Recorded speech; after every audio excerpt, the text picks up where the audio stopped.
প্রিয় দর্শক ভাই, আপনারা আমার সামনে উচ্চার মতন যে সবজিটি দেখতে পাচ্ছেন, এটি আসলে কাঁকরোল। স্বাদে তিক্ত হলেও এই সবজিগুলো কিন্তু খুবই জনপ্রিয় একটি সবজি। গরমের দিনে এই কাঁকরোল কি উচ্চ জাতীয় তরকার খুবই মানুষের শরীরের পক্ষে উপকারী। এই কাঁকরোল দেখেন এক কৃষক ভাই চাষ করেছে, দেখেন কি পরিমাণ কাঁকরোল তার গাছে ধরেছে, দেখেন একটু কি পরিমাণ, সমস্ত বানে কিন্তু এই কাঁকরোল এইভাবে হয়েছে।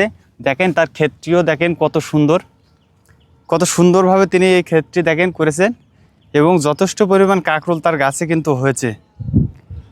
কত সুন্দর দেখেন তার কাঁকরোল বাগানটি, এবং কাঁকরোলের ফলনও কিন্তু মাশাআল্লাহ অনেক সুন্দর হয়েছে। আপনারা দেখেন, একটু খেয়াল করেন, দেখেন এক এক জায়গায় কি পরিমাণ কাঁকরোল হয়েছে।